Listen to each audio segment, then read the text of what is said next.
Génesis capítulo 50. Y en este pasaje de las Escrituras vamos a ver en esta mañana cómo responder ante una situación injusta. Cómo responder ante una situación injusta. Y a menudo en esta vida nos encontramos ante situaciones de sufrimiento. Son parte ineludible de nuestro tiempo sobre esta tierra, es una realidad inevitable. Y algunas veces estos momentos en los que sufrimos son consecuencia de nuestro pecado. Por así decirlo, nos lo hemos ganado. Hemos hecho méritos suficientes como para no considerar que estamos viviendo una situación injusta, sino la consecuencia de nuestras acciones, que además están en contra de la voluntad de Dios. Pero en otros momentos también sufrimos injustamente. No hay una explicación para ese sufrimiento, no es causa del pecado, no discernimos lo que hemos hecho mal, pero esa situación injusta nos trae de cabeza, incluso condiciona nuestro vivir o puede llevarnos a un punto de desesperación. ¿Qué hacer ante una situación de este tipo? ¿Cómo reaccionar? ¿Qué pensar? ¿De qué manera actuar? ¿Cómo afecta esa situación injusta a nuestra relación con Dios? Incluso con otras personas a nuestro alrededor. Para responder a estas preguntas, y especialmente a cómo responder ante una situación injusta de manera que agrada a Dios, en esta mañana vamos a ver un pasaje en las Escrituras que se encuentra en Génesis capítulo 50, los versículos 18 al 21. Este pasaje dice así: Entonces sus hermanos vinieron también y se postraron delante de él y dijeron: He aquí somos tus siervos. Pero José les dijo: No temáis, ¿acaso estoy yo en lugar de Dios? Vosotros pensasteis hacerme mal, pero Dios lo tornó en bien, para que sucediera como vemos hoy, y se preservara la vida de mucha gente. Ahora pues, no temáis, yo proveeré por vosotros y por vuestros hijos. Y los consoló, y les habló cariñosamente. En este pasaje encontramos a José, un hombre de Dios que respondió ante una situación injusta y el sufrimiento que éste conllevó, y lo hizo de una manera agradable a Dios. Aquí en este pasaje encontramos un modelo a imitar de cómo responder ante una situación injusta. Pero para ubicarnos adecuadamente y cómo José respondió ante esta situación, hemos de entender por el momento que él estaba viviendo y todo lo que había acontecido, no durante un poco de tiempo, sino ya durante años en su vida. José fue un hombre que conoció el sufrimiento de primera mano. Debido a lo que nosotros consideraríamos una injusticia, hay unanimidad al respecto. José era el 11º hijo de Jacob, el primero que había tenido con Raquel. Y José fue un hijo peculiar, ya que nació cuando su padre tenía 90 años. Y a pesar de no ser el más pequeño, el Benjamín de la casa, sí que encontramos que su historia demuestra que recibe un trato de favor de su padre. Su historia la encontramos en los capítulos 37 a 50 de Génesis. Pero en la vida de José, además, se dieron circunstancias extremas que le llevaron a situaciones consideradas injustas. José pasó por varias etapas de angustia en su vida, de adversidad. Y ojo, no estamos hablando de momentos esporádicos, sino de 13 años. Imagínate, 13 años en los cuales experimentó el sufrimiento de manera continuada, en diferentes grados, pero finalmente sufriendo. Su sufrimiento comienza en Génesis 35, 19, cuando pierde a su madre, en temprana edad, dando a luz a su hijo Benjamín. Pero el sufrimiento se volvió injusto poco después, cuando la mujer de Potifar le acosó para que tuviera relaciones sexuales con ella. Y Potifar era el señor de la casa en la que servía a José. Y así José experimentó tentación día tras día, porque la mujer de Potifar así le acosó día tras día. Pero lo más injusto de todo es que después de resistir la tentación y de negarse a tener estas relaciones ilícitas con la mujer de otro hombre, de su señor, él fue acusado falsamente por ella de tratar de aprovecharse, justo lo contrario. Y su reputación, su nombre dentro de la casa de Potifar desapareció. No solo eso, el capítulo 39 de Génesis nos muestra que incluso fue encarcelado injustamente.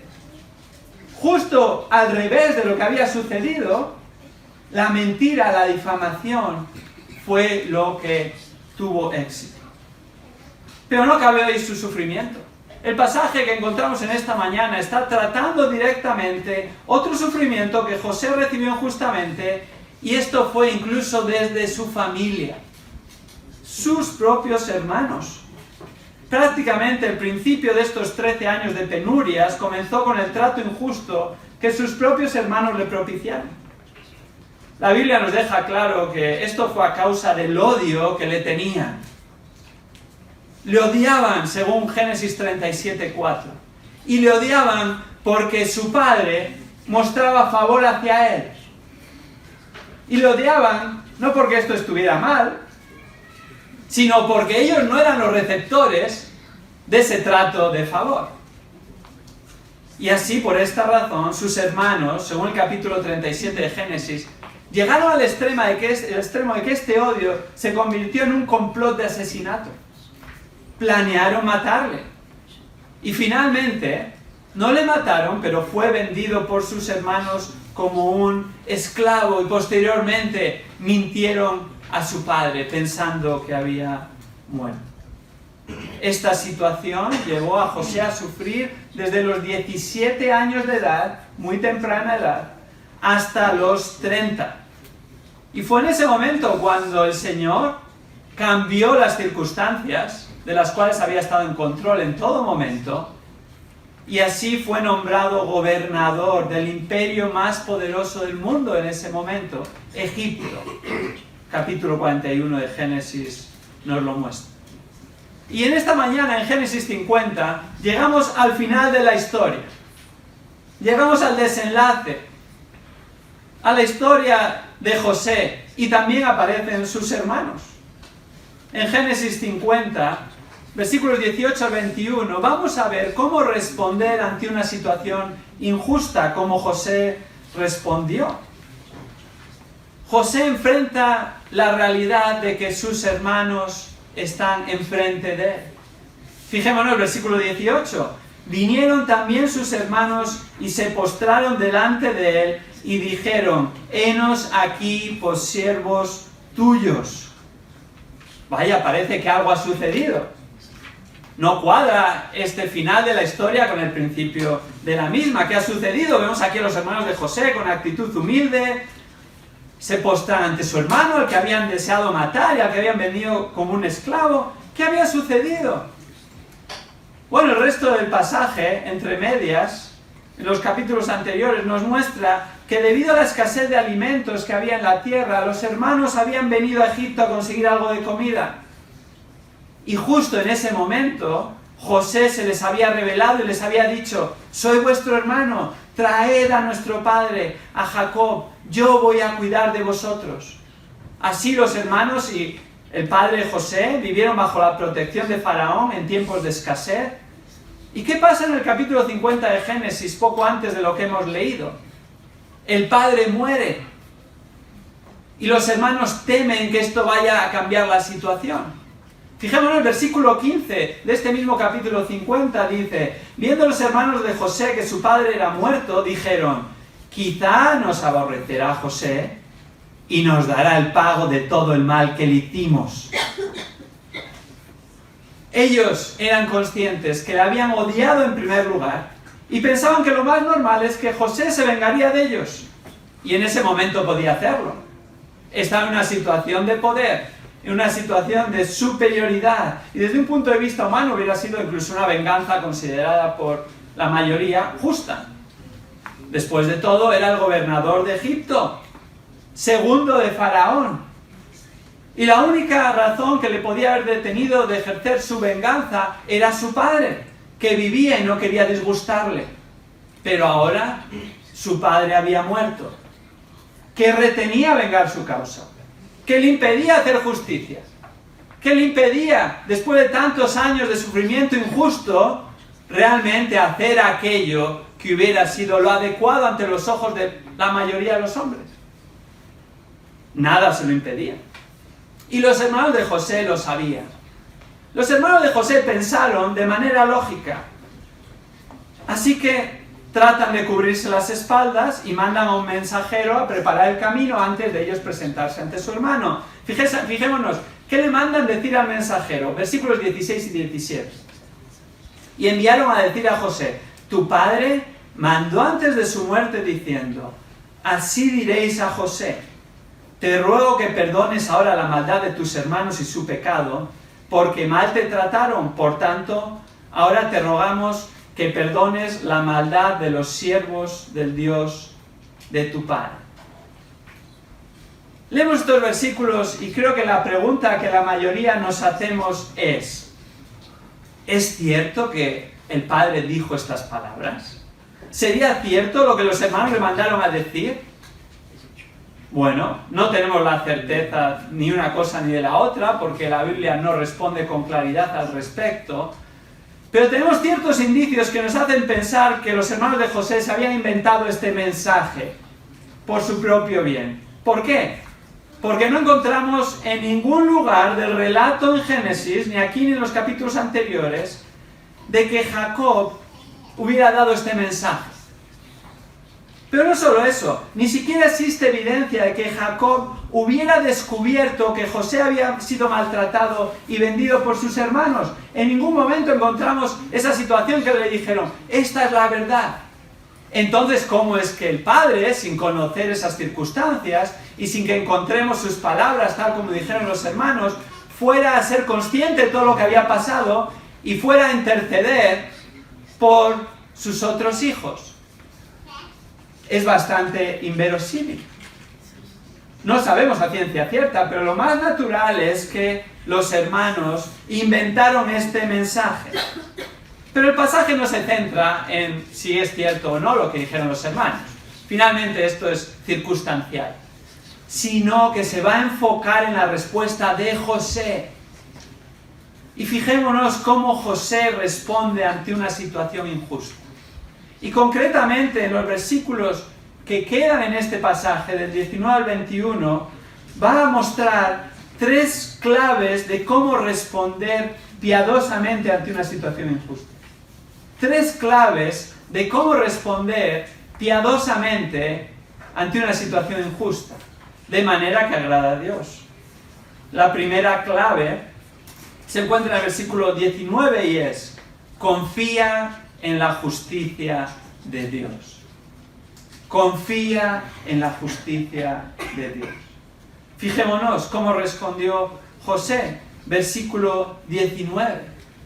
Pero José les dijo: no temáis, ¿acaso estoy yo en lugar de Dios? José comienza diciéndoles: no temáis. Los hermanos de José tenían miedo y debían de tenerlo. Realmente estaba su vida en manos de su hermano. Y de hecho la palabra que utiliza aquí para hablar de miedo no está hablando de un miedo superficial, sino que se refiere a pavor, miedo extremo. Esta palabra se usa para describir el miedo en su vertiente emocional, pero también en su vertiente intelectual. A veces tenemos pavor por cosas irracionales, ¿verdad? Es solo un sentimiento que nos embarga y nos supera. Y no podemos explicar por qué. Pero en aquellas ocasiones que el pavor, el miedo extremo tiene una lógica y encima embarga tus sentimientos, es sobrecogedor. No hay manera de escapar de ese miedo. Los hermanos de José temían de esta manera profunda, tanto emocional como intelectualmente. Y era evidente porque José trata de calmarles. Y les dice: no temáis. Y a continuación les hace una pregunta retórica. Fijémonos, ¿acaso estoy yo en lugar de Dios? José sabía lo que sus hermanos estaban pensando. No es difícil de intuir. Era lógico. Y les hace una pregunta para calmarles. ¿Acaso estoy yo en el lugar de Dios? En otras palabras, ¿acaso mi posición es tan elevada como para pensar que puedo ocupar el lugar de Dios? O podríamos decirlo incluso de esta manera. ¿Acaso soy yo Dios? ¿Soy gobernador de Egipto? ¿Soy el segundo más poderoso en esta tierra? Puedo hacer muchísimas cosas a nivel humano, pero eso no me coloca en un lugar paralelo a Dios, ni por encima de Dios, ni siquiera cerca de Dios. Él afirma esta pregunta en este contexto, sabiendo que es el papel de Dios, y es Dios el único que legítimamente puede vengar la injusticia y castigar el pecado. Ni siquiera su posición preeminente le había dado esa responsabilidad. Solo le pertenecía a Dios. Esa es la realidad que hemos de considerar nosotros en cada momento de nuestra vida. Sufrimos injustamente. A veces las situaciones injustas se da la vuelta a la tortilla y llega un momento en el que tal vez puedes hacer algo al respecto y tienes la capacidad de, según tu criterio, hacer justicia. Pero hemos de preguntarnos, ¿nos corresponde a nosotros, en el papel que el Señor nos ha dado en cada circunstancia, ejercitar esa justicia? ¿Tomarnos la venganza en nuestra mano? ¿Pensar y decir lo que es justo y lo que no es justo? Si José no estaba en ese lugar, siendo el segundo de Egipto, del imperio más poderoso, solo por debajo de Faraón, ¿estamos acaso alguno de nosotros en una posición como para tomarnos la venganza por nuestra mano? ¿Acaso estamos nosotros en el lugar de Dios? Por supuesto que no. Este es el mensaje de la palabra. No es un hecho concreto, sino que lo ejemplifica y lo ratifica a otros pasajes de las Escrituras. Jesús mismo nos exhorta a ir un paso más allá. No solo no pagar mal por mal, sino incluso bien por mal. Y fijémonos cómo lo pone en Mateo capítulo 5, en el contexto del Sermón del Monte, y afirma: oísteis que fue dicho, ojo por ojo y diente por diente, que es la ley del talión. Pero yo os digo, no resistáis al que es malo, antes a cualquiera que te hiera en la mejilla derecha, vuélvele también la otra. Y prosigue diciendo: habéis oído, amarás a tu prójimo, aborrecerás a tu enemigo. Pero yo os digo, amad a vuestros enemigos, bendecid a los que os maldicen, haced bien a los que os aborrecen, y orad por los que os ultrajan y persiguen. Ese es nuestro papel. Nuestro papel no es tomarnos la justicia por nuestra mano. Nuestro papel no es vengarnos. Nuestro papel es encomendarnos a la justicia de Dios, sabiendo que Dios sigue en el control de todo y Él va a hacer justicia si es necesario. Tal vez lo veamos, tal vez no. Tal vez sea en unos años, tal vez sea en la eternidad. Pero lo que el Señor nos llama es a resistir el mal con el bien, incluso orar por aquellos que os ultrajan y persiguen. Esa no es la respuesta natural de ninguno de nosotros, ¿no es así? Para la mayoría de nosotros, lo más normal es, a causa de una situación injusta, tratar de obtener justicia en lo que está en nuestra mano. Y hay canales adecuados para ello. Hay justicia humana en ciertos litigios que hay que resolver. Esto no quiere decir que nunca puedes ir a un juez, pero nunca has de anteponer la justicia humana a la justicia de Dios. Porque incluso puedes recibir injusticia de un juez o de cualquier otra persona alrededor. Y finalmente te encomiendas a Dios y confías en la justicia de Dios, porque es la justa, perfecta y que nunca se equivoca. Hemos de pensar de la manera que Dios piensa y no responder mal por mal, sino bien por mal, teniendo en mente y confiando en la justicia de Dios, porque así lo dice en Romanos capítulo 12. versículos 17 al 19, y afirma: no paguéis a nadie mal por mal, procurad lo bueno delante de los hombres. Si es posible, en cuanto dependa de vosotros, estad en paz con todos los hombres. No os venguéis vosotros mismos, amados míos, sino dejad lugar a la ira de Dios, porque escrito está: mía es la venganza, yo pagaré, dice el Señor. José entendió muy bien este principio, que nosotros tenemos explícitamente detallado y con pormenores en Romanos capítulo 12. No paguéis a nadie mal por mal. José podía pagar mal por mal, y por mucho mal que hiciese a sus hermanos, no sería tanto el que él había recibido. Pero como dice Romanos 12, en cuanto dependa de vosotros, lo que esté en nuestra mano, estad en paz con todos. A veces no depende de ti. Haces lo que está en tu mano, pero la otra parte no quiere estar en paz, o no quiere saber nada al respecto. Bueno, lo que dependa de ti, estate en paz con las personas a tu alrededor. Y sobre todo, no te vengues, sino deja lugar a la ira de Dios. Confiamos en la justicia de Dios. Él dice, de hecho, y cita las Escrituras: mía es la venganza, yo pagaré, dice el Señor. Si alguien se tiene que vengar, es el Señor, porque es el único justo, porque es el único que legítimamente puede aplicar la justicia debidamente. Y gracias a Dios por ello, porque en ocasiones somos nosotros los que soportamos una situación injusta, pero en otras ocasiones nosotros somos los que tal vez estamos tratando injustamente a otras personas.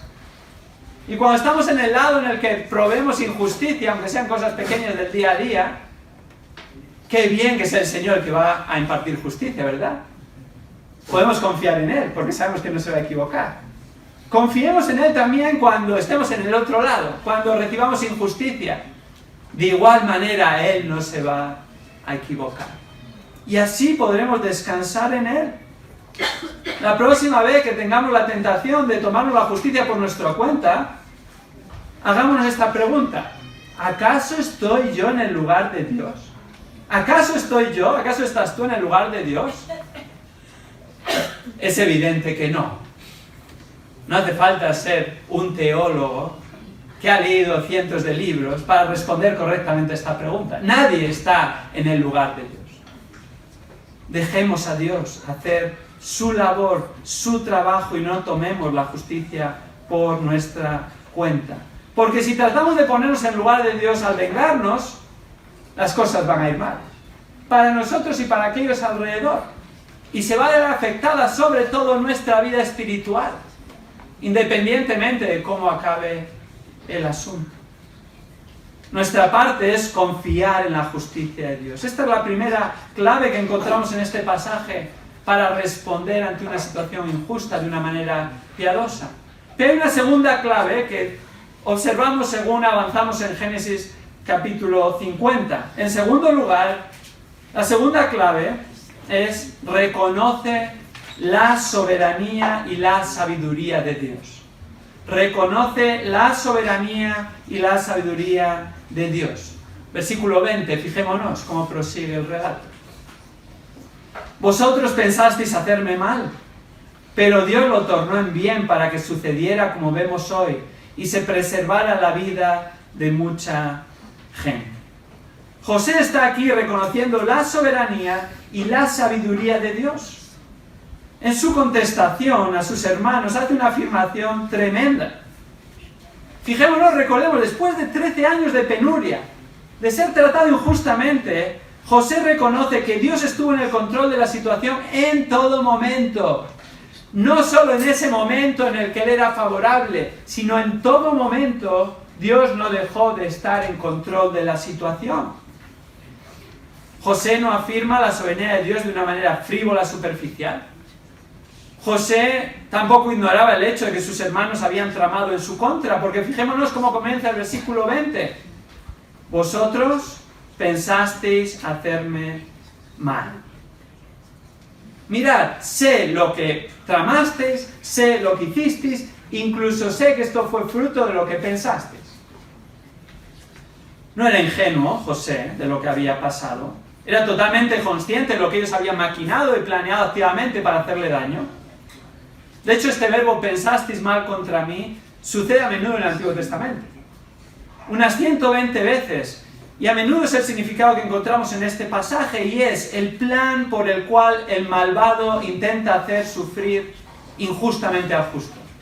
Es como aparece este verbo en el Antiguo Testamento. Planear el mal, especialmente para que el malvado lleve a cabo sus planes que van en contra del justo y causa una injusticia. Esa era la situación exacta de José y de sus hermanos. Sabiendo que había intentado hacer mal, José apela a que incluso eso había sido el plan de Dios, no el plan de sus hermanos. Que Dios incluso usó el plan malvado de Dios, de sus hermanos, para llevar a cabo su plan bueno y perfecto. ¿Por qué afirmo esto? Bueno, lo dice la Escritura, lo enseña en varios lugares, algo que se conoce como la concurrencia. Cómo Dios utiliza cada circunstancia de la vida para llevar a cabo su plan, aun aquellas que sean injustas o pecaminosas. Dios no está detrás del pecado ni tiene nada que ver con el pecado, pero en su soberanía aún puede utilizar situaciones pecaminosas para llevar a cabo su plan y cumplir su voluntad, aunque no participe de tal pecado. Job 42:2 afirma, al final de todo su sufrimiento: yo conozco que todo lo puedes y que no hay pensamiento que se esconda de ti. Dios había sido consciente del pensamiento de sus hermanos, no solo José, y Dios podía hacer todo. Podía haber evitado que el plan de sus hermanos se llevase a cabo, pero Él en su soberanía cumplió su plan aún a través del plan malvado de los hermanos de José. Su soberanía siempre impera, siempre se impone, siempre vence, siempre triunfa. Pero no solo su soberanía, sino su sabiduría. José no solo reconoce la soberanía en esta situación, sino también la sabiduría de Dios. Fijémonos, versículo 20 continúa diciendo: pero Dios lo tornó en bien para que sucediese como vemos hoy y se preservara la vida de mucha gente. No se le escapó de las manos la situación a Dios. Y aún dentro de su limitada sabiduría, José entendió parte del plan de Dios y dijo: mirad, no es ni siquiera acerca de vosotros o acerca de mí el plan de Dios. Fijémonos en su sabiduría, su plan se llevó a cabo y finalmente fue porque esto sucedió que ha utilizado mi situación para preservar la vida de mucha gente de manera sabia y perfecta. Dios cumple su plan, y su plan sabio y perfecto siempre, aún por medio de las injusticias de los hombres. En esto podemos confiar. Hace un tiempo leía un libro de biografías de hombres cristianos, y era un compendio de biografías, y en un mismo libro había pequeños relatos que te resumía la vida de varios hombres de la fe. Me llamó especialmente la biografía de Juan Bunyan, conocido autor del libro El progreso del peregrino. Me llamó la atención que este hombre pasó 12 años de penurias, concretamente 12 años encarcelado injustamente. ¿Sabéis por qué le encarcelaron? Porque no prometió que fuese a dejar de predicar el Evangelio, y por esa exclusiva razón le encarcelaron. ¡Qué injusticia! 12 años. Pero a pesar de todo, a pesar de este sufrimiento injusto, reconoció la soberanía y sabiduría de Dios y que Dios estaba cumpliendo su plan perfecto a través de esos 12 años de encarcelamiento para él. Y así él dijo en esta situación, y cito: fíjate, no es lo que los enemigos quieren, ni lo que están decididos a hacer, sino la voluntad de Dios, y lo que Él quiere es lo que sucederá. Fijémonos, no se queda ahí, continúa diciendo: y de igual manera ningún enemigo puede traer sufrimiento a un hombre si la voluntad de Dios es la contraria. Puede que suframos o no, pero debemos de estar seguros que el sufrimiento no sucede por casualidad ni por voluntad humana, sino por voluntad y control divino. Fin de la cita. ¿Qué le sostuvo a esta persona esos 12 años de encarcelamiento injusto? ¿Qué sostuvo a José esos 13 años de penurias? Un concepto adecuado de Dios. Entender la soberanía de Dios y la sabiduría de Dios le ayudó a responder de una manera que honra a Dios. ¿Cómo respondemos nosotros ante situaciones injustas? Al final, la batalla y la lucha se va a dirimir dependiendo de nuestro concepto de Dios. Cuando estemos ante una situación injusta, ¿cómo vamos a reaccionar? Vamos a reaccionar fruto de nuestro pensamiento. Y nuestro pensamiento va a estar lleno de aquello de lo que creemos, de aquello que conocemos. ¿Realmente está enraizado en nuestro pensamiento y en nuestra vida el concepto de la soberanía de Dios? ¿De la sabiduría de Dios? Y en lugar de quejarnos y lamentarnos, que es lo más sencillo y la respuesta natural, humanamente hablando, de todos de nosotros, descansamos en esta realidad. Podemos dormir por las noches y afirmar, mira, puede estar todo en mi contra. O incluso decir, vosotros pensasteis hacerme mal, o estáis pensando hacerme mal, e incluso lo estáis haciendo, como fue el caso de José. Pero Dios lleva a cabo su plan. Y Él va a imponer su voluntad. Y su plan es perfecto. Aunque yo no lo entienda en ese momento, no lo llegue a entender nunca. Y en esta realidad descansamos, reposamos, y nos mueve y nos propulsa a responder de una manera que honra a Dios. Dios permite, incluso envía situaciones en nuestra vida como pruebas. Dios no está detrás del pecado, Dios no nos tienta, pero Dios prueba. Y no es una prueba para ver si nos pilla en un renuncio, es una prueba para conformarnos a la imagen de Cristo Jesús. Así, de esta manera, en Santiago capítulo 1, versículo 2 puede afirmar, tened por sumo gozo cuando os halléis en diversas pruebas, porque la prueba de vuestra fe produce paciencia, perseverancia, da el resultado adecuado, produce crecimiento espiritual. En la situación en la que estemos, cualquiera que sea injusta o no, sea que nos cause sufrimiento o alegría, Dios está en control de esa situación. Y está ahí para que crezcamos en nuestro carácter, para que aprendamos a confiar plenamente en Él, para que nos centremos más en Él y en conocerle y menos en nosotros, para que se cumpla su propósito.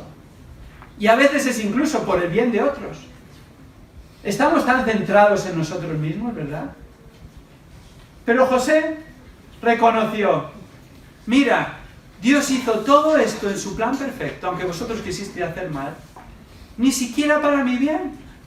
Fue para preservar la vida de todo este pueblo, el pueblo de Dios, y finalmente cumplir su buena y perfecta voluntad. ¿Cómo responder ante una situación injusta? Estamos viendo en este pasaje 3 claves, de acuerdo al ejemplo de la vida de José. La primera de ellas es confiando en la justicia de Dios. Confiando en la justicia de Dios. La segunda es reconociendo la soberanía y sabiduría de Dios. Y la tercera clave la encontramos en el versículo 21 y es representando la gracia de Dios. Representando la gracia de Dios. Fijémonos que dice el versículo 21. Ahora pues no temáis, yo proveeré por vosotros y por vuestros hijos. Y los consoló y les habló cariñosamente. José no solo confió en la justicia de Dios, no solo reconoció la soberanía y sabiduría de Dios, sino que además representó la gracia de Dios. Fijémonos, vuelve a decirles y lo repite, no temáis, no tengáis miedo. No se habían calmado todavía, no se fiaban de José. No había sido suficiente decirles, no estoy en lugar de Dios.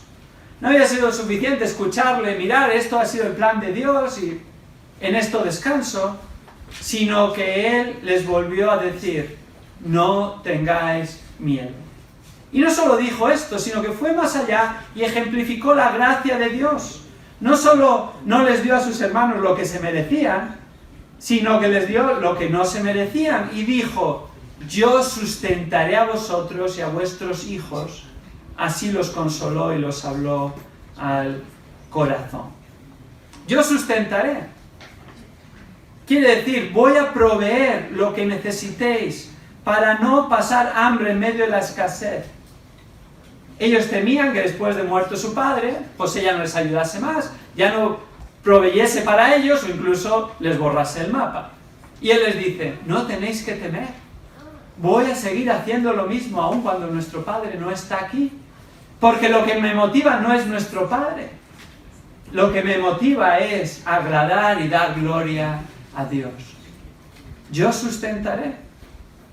Pero no solo yo os sustentaré a vosotros, sino fijémonos, va más allá, que dice a vuestros hijos, y está afirmando con sus hijos una idea general que es generaciones venideras. No os vais a tener que preocupar ni de vosotros, ni de los que vienen detrás de vosotros, porque mientras yo pueda estar en este cargo, voy a ocuparme de que no os falte nada. Qué buen representante de la gracia de Dios. Que no solo no les dio lo que merecían, sino que les dio lo que no merecían. Representando la gracia de Dios. No es el único ejemplo que encontramos en las Escrituras, encontramos varios ejemplos. Pero en el mismo Antiguo Testamento vemos cómo David representó también esta gracia de Dios. En el segundo libro de Samuel, capítulo 9. Recordamos la historia de David y Mefiboset, cómo Mefiboset era el descendiente de Saúl, y cómo David honró la promesa que le hizo a Jonatán, cuando él le dijo: mira, no dejes a nuestra casa sin amparo, porque él sabía que Saúl, su padre, quería exterminar a David y había hecho todo lo posible para acabar con su vida. David, cuando tuvo en su mano acabar con Saúl, le perdonó la vida, y no solo eso, sino que después, cuando ya había sido derrotado, él honró la promesa que había hecho a Jonatán de proveer para la casa de Saúl. Y en el segundo libro de Samuel, capítulo 9, él tomó la iniciativa y dijo: ¿queda alguien de la casa de Saúl? Y le llevan y le traen a Mefiboset, un hombre que daba pena, lisiado de ambas piernas, sin futuro, sin esperanza, y encima de la casa de aquel que se había opuesto al rey vigente. ¿Qué podía esperar? Él mismo dijo: no soy nada, soy como un perro. Él entendió su situación. Pero David, ¿qué hizo? Proveyó para él, le sentó a su mesa, comía cada día a la mesa del rey, y proveyó también para aquellos de la casa de Saúl que vinieron después. ¡Qué muestra de la gracia y de la bondad de Dios! A lo mismo que José. Yo sustentaré a vosotros y a vuestros hijos. Y no se quedó ahí. El pasaje concluye diciendo: y los consoló y les habló cariñosamente. Los consoló, da la idea de confortar, animar, asegurar que lo que había dicho era cierto. Lo más normal es que los hermanos de José se mostrasen reticentes a creerse lo que habían visto y oído, pero él les consoló reafirmando, y se lo dijo de corazón, una expresión idiomática, que en ese contexto, en la jerga hebrea, significaba y se usaba en situaciones extremas donde se olía el peligro de muerte. Él les aseguró que no tenían nada que temer, aun cuando eran culpables. Fue un representante de la gracia de Dios. Vemos ejemplos como José, o como Mefiboset y David. Pero no queda ahí aún la cosa. Vemos otros ejemplos en las cosas cotidianas de la vida. Y en cuestiones que incluso llegan a ser libros que muchas personas leen porque son impactantes. Es el caso de Steve Saint, el hijo de uno de los 5 misioneros que hace ya décadas mataron a unos indígenas de una tribu Auca en Ecuador. Y este hombre, Steve Saint, a pesar de que esta tribu Auca de Ecuador había matado a su padre, entre otros misioneros, fue a evangelizarles, aún poniendo su vida en peligro. Recuerdo una ocasión escucharle contar esta historia, y lo hacía junto a un indígena de esta tribu Auca, que había tratado de matar a su padre y que había matado a su padre, y estaba junto a él dando el testimonio de cómo Dios le había salvado. ¡Qué increíble! Este hombre fue un canal de gracia, no solo en el ámbito humano, sino más allá. El Señor le llevó como el portador de las buenas noticias de salvación, aún para aquellos que habían matado a su padre. Esa es la gracia de Dios. Hemos de representar la gracia de Dios. Hemos de proclamar la gracia de Dios. Esto no significa tergiversar la gracia de Dios. El mismo Pablo responde ante algunos que querían malversar la gracia de Dios, y en Romanos capítulo 6, versículo 1, contesta esta pregunta: ¿pecaremos para que la gracia sobreabunde? ¿O acaso está aquel que está pecando y actuando injustamente en una posición como para apelar a la gracia y merecer la gracia? Es decir, ¿tienes que mostrarme gracia? No. ¿O voy a pecar para que Dios me dé más gracia? ¿O voy a hacer más injusticia? Pues después de todo, la gracia de Dios, antes o después, me va a cubrir. No malversemos la gracia de Dios. ¿Pecaremos para que la gracia sobreabunde? De ninguna manera. Si estamos pecando, tenemos que arrepentirnos. Pero igualmente, aquellas personas que aún no se han arrepentido de sus pecados, hemos de proclamarles y hacer extensible lo que esté en nuestra mano, la gracia de Dios, sin comprometer la verdad de Dios. Jesús es un ejemplo perfecto de esto. En Juan capítulo 1, versículo 14, nos dice que Él es el unigénito de Dios. ¿Lleno de qué? De gracia y de verdad. Las dos han de coexistir. No es gracia a costa de la verdad, o no es verdad sin gracia. José reconoció la verdad y se lo dijo incluso: sé la verdad y esta es la verdad, vosotros tratasteis de hacerme mal. Pero aún así les mostró gracia. La gracia de Dios ha de ser extendida junto con la verdad de Dios. Y la mejor manera en la que se manifiesta la gracia de Dios, y la mejor manera en la que se ejemplifica cómo responder ante una situación injusta, no está en José, no está en David, no está en Steve Saint, no está en ninguno de nosotros que somos ejemplos imperfectos. Está en Cristo Jesús, Dios hecho hombre. Cristo Jesús sufrió la injusticia como ser humano. Jesucristo sufrió un juicio injusto, un ajusticiamiento injusto. No había hecho nada malo. Y Él no se libró de la muerte como José, sino que llegó a morir incluso. ¿Cómo respondió Jesús? Confió en la justicia de Dios. Fijémonos, 1 de Pedro, capítulo 2, vayamos ahí por un momento.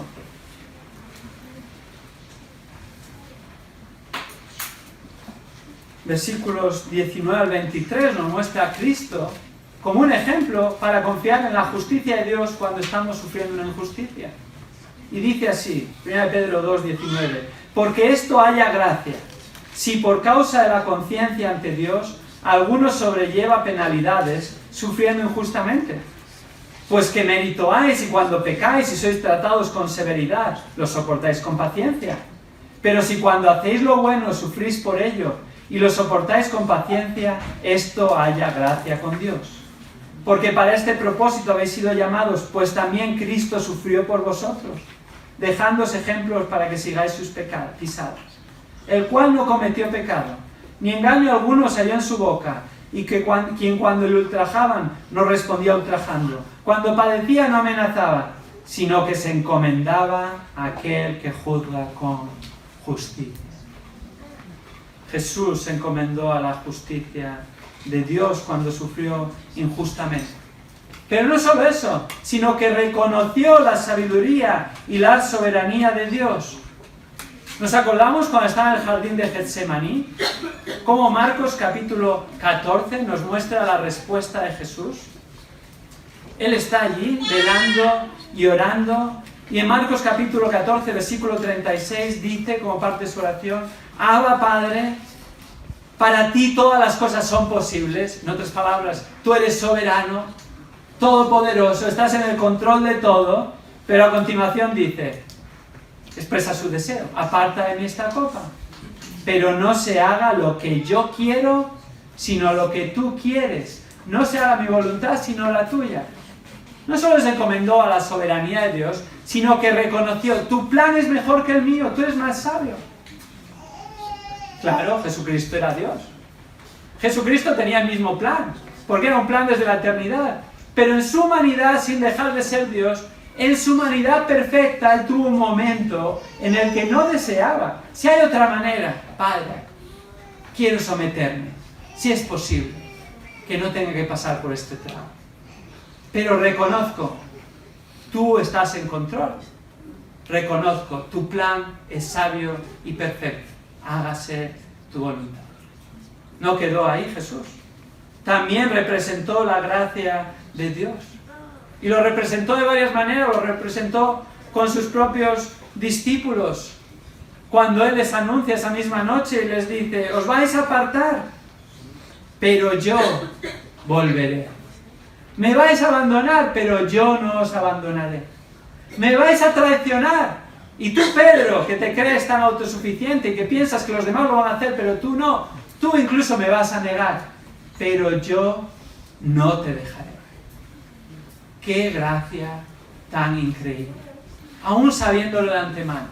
Pero esa gracia no solo la demostró con sus discípulos en ese momento. La muestra hacia nosotros pecadores. Nosotros enemigos de Dios. Nosotros que pecamos contra Dios. Nosotros que en muchas ocasiones nos da igual lo que Dios diga, lo que Dios piense. La honra y el nombre de Dios, estamos más ocupados con nosotros mismos. Nosotros, culpables justamente, recibimos la gracia de Dios en Cristo Jesús. Que vino a este mundo para vivir la vida perfecta y justa que nosotros somos incapaces. Y ocupó nuestro lugar en la cruz. Para que nosotros, después de su muerte, resurrección, ascensión, podamos venir a Él arrepentidos y decir, no merezco nada. No soy ni un perro, soy un mero pecador. Merezco tu justicia eterna. Pero tu gracia, apelo a tu gracia. Apelo a Cristo Jesús, el Salvador de los hombres. Y me agarro a Él, no ningún mérito que yo pueda hacer, no nada que yo merezca. Pero tu gracia, Señor, esa es la que me alcanza. En esa quiero vivir. Y en esa quiero abundar. Y esa gracia, el Evangelio de salvación, quiero extender a otros y proclamarlo. ¿Cómo vamos a responder ante una situación injusta? Hermanos, confiemos en la justicia de Dios. Reconozcamos la soberanía y sabiduría de Dios. Y representemos la gracia de Dios que nosotros ya recibimos y estamos experimentando. Vamos a orar juntos.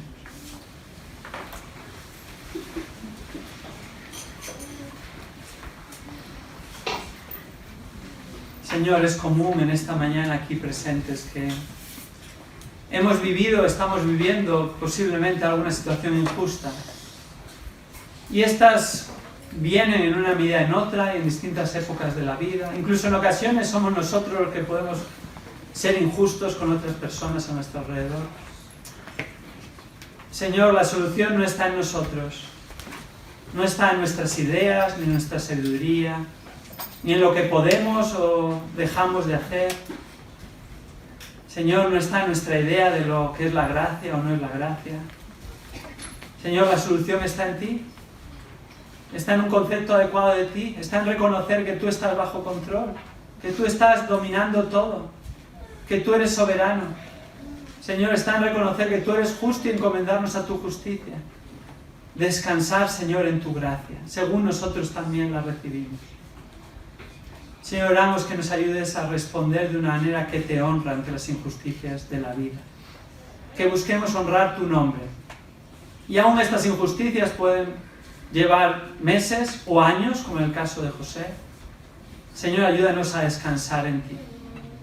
Y que en esa situación disfrutemos aún más tu cuidado, tu fortaleza, y que aprovechemos para conocerte más profundamente y que tú seas nuestro gozo, tú seas nuestra gloria.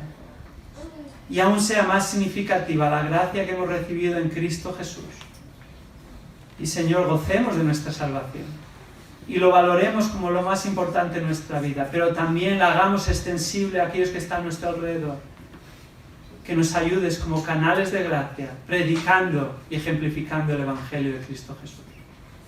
Esto oramos en nombre de nuestro Señor y Salvador. Amén.